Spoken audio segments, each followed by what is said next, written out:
రా కోతి, మీ maths sir slip test conduct చేశారా? అవును యతి, నాకు అవుట్ ఆఫ్ 10 కి 7 మార్క్స్ వచ్చాయి. 3 పోయినాయి. మరి నీకెన్ని మార్క్స్ వచ్చాయి? మా మ్యాథ్స్ సార్ 25 మార్క్స్ కి స్లిప్ టెస్ట్ కండక్ట్ చేస్తే 20 మార్క్స్ వచ్చాయి. కంపేర్ చేస్తే నేనే గ్రేట్. నాకు అవుట్ ఆఫ్ 10 కి 7 అంటే 3 మార్క్స్ పోయినాయి. నీకు 25 కి 20 అంటే ఏకంగా 5 మార్క్స్ పోయినాయి. ఇప్పుడు అలా కంపేర్ చేయకూడదు.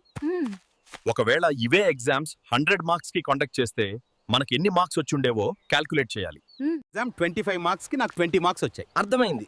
ఇవే మార్క్స్ ను 100 మార్క్స్ కి కంపేర్ చేస్తే డెనామినేటర్ 25 ను 4 టైమ్స్ చేస్తే 100, న్యూమరేటర్ 20 ను 4 టైమ్స్ చేస్తే 80, అంటే ఫ్రాక్షనల్ ఫార్మ్ 80/100. ఎగ్జామ్ 25 మార్క్స్ కి నాకు 20 మార్క్స్ వచ్చాయి.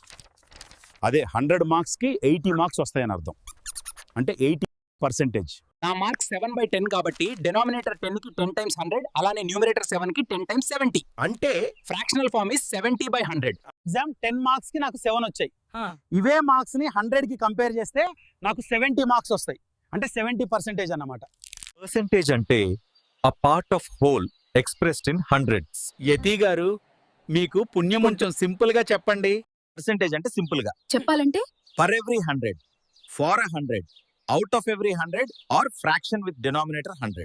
ఇప్పుడు చెప్పు కోతి, ఎవరికి ఎక్కువ పర్సెంటేజ్ వచ్చింది? నాకొచ్చిన marks 7 into 100 by total marks 10 equals to 70%.